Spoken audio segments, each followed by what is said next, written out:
Well, welcome to Romford Film Festival. I'm joined by a wonderful team of filmmakers whose short films we've all just enjoyed watching.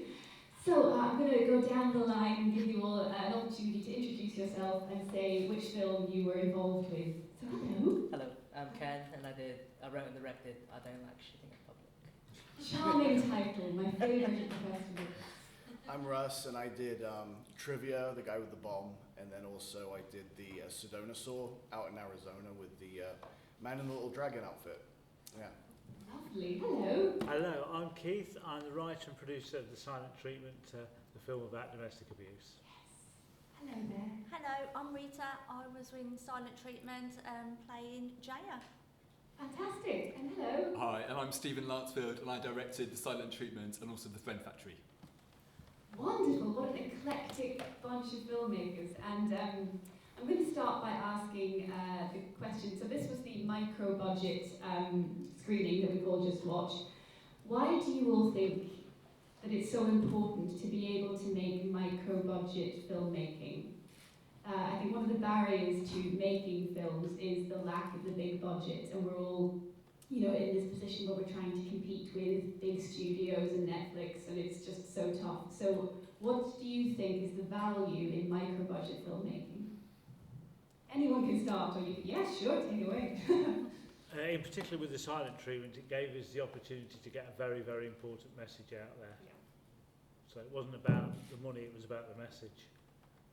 And what gave you that idea to come up with this message? Is it semi-autobiographical? Is it something you've been through? Somebody who knew I was a writer approached me with their true story. So The Silent Treatment is completely and 100% based on a true story of something that happened to somebody who was a victim of that form of domestic abuse. And did you feel, and this is also a question for yourself, a special responsibility then, because it was a true story, to sort of do justice to that lady's story? Would you like to say how you Yes, felt? it was. I'm a hairdresser stroke acting as well. Oh, right. So obviously I see a lot of clients, a lot of people, friends and family and stuff, and somebody approached me about the story, and I hear it so many times through so many different people. So I, thought to myself, something's got to be done, something's got to be said. And that sort of abuse isn't like someone's hitting you or something, it's mentally, inside you, in your head. And to be honest, it was interesting playing that part as well. I just came out with it. I thought, you know what, I'm going to do this, and I was glad I was in the team to play Jaya's part. And it's helped so many people, because when we finished doing Silent Treatment, as soon as it was on like YouTube or wherever it was, people started getting in touch with me, and they were saying that the first message was, what is Rita, what is the connection with you and Silent Treatment? And I just want to help people. That was all it was about. And as you say, it highlights that abuse doesn't have to be physical. I think people think just because he's not hitting you that it's not abuse, and actually abuse takes many, many forms. I think that's partly why we made the decision as well to actually not have dialogue within the script as well, because we wanted the real the emotions from the actors to come through. And I think almost by robbing it of dialogue, I think then you can focus on the performances, and hopefully that adds a bit of power to it too, and makes it slightly more unusual. And as an actor, how did you find that, acting with no lines? Was that a challenge for you? It was brilliant on one side, still have to No know my lines lines. learned, yeah. No lines learned. But it was challenging, and it was the emotional as well, showing emotion, trying to fit into somebody's character. But yeah, I loved every bit of it. Wonderful, and fantastic that you're inspiring those important conversations. Just to bring you guys in, so talk to me about this unique, I'll say, premise of a man who desperately needs the loo in public. How did this come to you? I was actually a shower thought, so I don't like shitting in public personally. And I don't think anyone does, to be fair. And then I was having a shower and I thought, isn't it weird that you shit yourself when you die? Wouldn't it be funny if a guy who doesn't like shitting himself in public shits himself when he dies? And that's I was able to finally shit in public. And then I just when I was writing the script, I was like, how can I shoot this? So I asked work if you can shoot there. They said yes. then asked Picture House if we could shoot the public toilet. They said yes. And then we just shot around like where I live and the bus with like a gimbal, with a phone, and we just made it work. It had a real sense of humour and a kind of lightness of touch about it, which I liked. Yeah. So what does micro-budget filmmaking mean to you, to go back to my original question? Yeah, I think it's good to just do stuff. Like, I've always talked about making short films, and it's always, oh, we'll enter this, enter that, and then the scripts. Then you can actually just make it with like no money. It's actually a good test or like a skill to like navigate how you can do this script with no money at all. Kind of adds like an extra challenge, if that makes sense. Forces you to be resourceful, I Yeah, think, exactly. because you can't sort of afford lots of retakes, or Yeah. if the location falls through, you've got to just make do in a way that a bigger budget production would just pay for it again or whatever. So Russell, you're a rather prolific gentleman. You've got 2 films in screening before. What's brought you into micro-budget filmmaking? So, yeah, about 10 years ago, I did a movie that cost about 50 grand, and it had, 10 to 15 principals with lines and like 30 to 50 extras, 7 or 8 locations all around Los Angeles and Orange County, and it was just a nightmare. I was directing it, I was also the lead producer, and I'm like, this just isn't fun. It's just really not creative. So I got, a few years ago, I got a couple Blackmagics, got some nice lenses, and a couple decent lights that I can play with. And I just thought, from my experiments, which are mostly my shorts, I'm going to focus on lighting, or I'm going to focus on a quirky element of it. But I make a limitation for myself. I can only spend like $30 on a costume, and I can only use the equipment that I have. And I don't have anybody to help me. So these 2 were just me. And for the trivia on the bomb one, my friend was supposed to hang out for the whole evening, so I was going to get the whole thing in a master, the whole thing in a close-up, some weird quirky shots, and go through the whole thing. And he's like, dude, I've got to help my mom, and then I live an hour away. I can do maybe I'm like, hour and a half? He's like, 45 minutes. So I'm like, okay, let's like cherry pick my shots. And then it was really difficult. Another limitation was I had this pulsing light. And if I had 2 cameras, I could just cut between the cameras and it would be consistent with the pulse. But because I went between 2, like a single cam with different shots, I had to like make sure it kind of made sense and his performance made sense. So that was tricky. Isn't that interesting? So when you had a bigger budget, it became more about just organising logistics. Yeah. And it's more creative when you have less money. Yeah, I think so. Fascinating. And then the one up in Sedona with the, that was my dad in the dragon outfit. The scenery was stunning. in Yeah, that he film. lives in Sedona, so Beautiful. I said it was summertime and it gets 80, 85 degrees from about 8 o'clock in the morning. And I said, are you down to do some funny stuff? And he's like, what's in it for me? So I bribed him with a USB.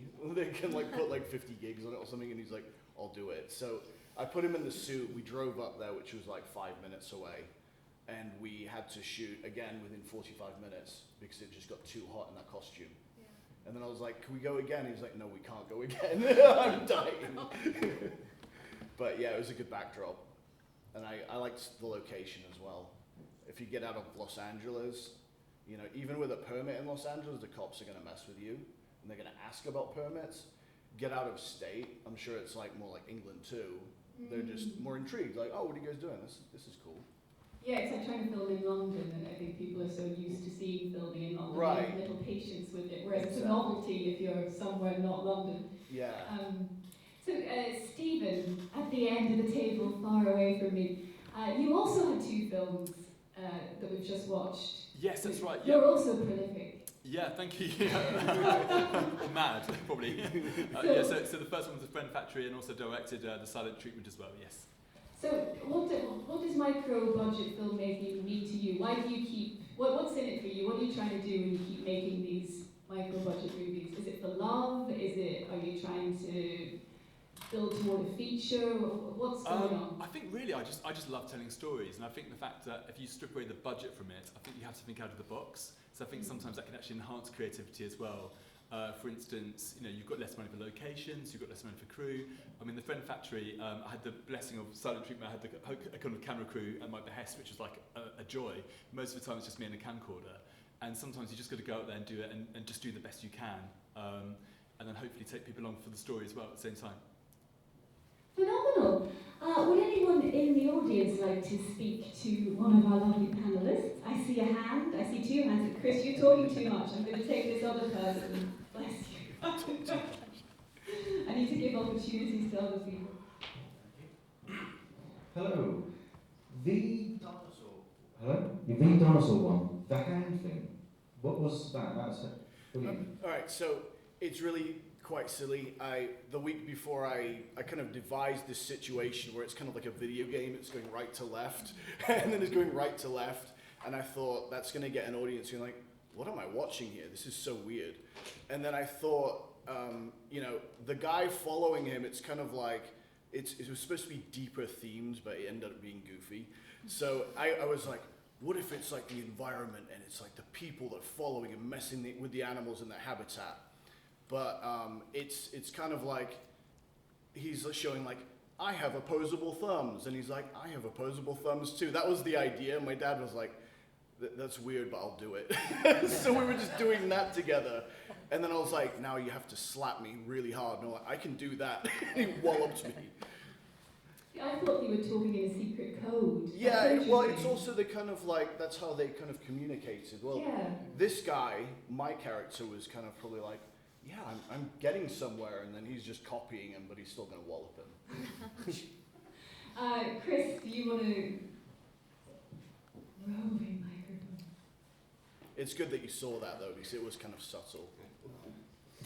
This is for the guy at the end for the shitting in public. Obviously, you've probably been traumatised by public toilets. Where was this public toilet? I think it's everywhere. it's the whole, I just feel comfortable at home. But yeah. Yeah, I can see people nodding in the audience, so you're among friends. So that was a documentary on your yeah, life. Exactly. If I were to give you, say, 100k, and you no longer had to be in micro-budget territory, if you could be in bigger budget territory, what would you make? If money was not the object that it is. Good question. Anyone can jump in. Yeah, sure. I'd film abroad. That would be definitely what I would do with that money. So, silent treatment is quite unusual for me because it's tackling a serious subject. I mainly make comedy, and I've got a series on the go which features Rita and her soon-to-be 10-year-old son, but when we first started filming he was 6, called Will Gone Kid. Is this a continuity issue? For continuity, would love to film that somewhere abroad because he's on the run. How the last film finished is they're on a plane that has to make an emergency landing, and it's set up that it can land anywhere in the universe. So that 100k could take us maybe to the moon. I don't know. So that's what I would do with 100k. I love your ambition. Let's film on the moon. Does anyone else want to answer? You don't have to. Yeah, I think I would do something really. I would spend on really cool locations that are just really lavish and weird, and then I would do stuff like have tons of extras in a big setup, and then I'd have them all like stop what they're doing and like stare at the person and then go back to normal. Do like weird stuff like that. I'd play with it like that. So it would go on all extras and then give them really good crafty and feed them. Like it, quirky, meta. Yeah, just something really strange. I'm definitely there with the crowd scenes. I think that'd be really good fun to make. Yeah. And also just to pay people as well would be quite nice to actually Yeah, give to them some be able to money. pay Yeah. rates. Because lots of time people, do these films and give up their time and work for nothing, maybe a box of chocolates. So just say that a thank you. Here's a 200 quid. That'd be a bonus for them. Yeah. Nice. Would you make a feature about Yeah. shitting in public?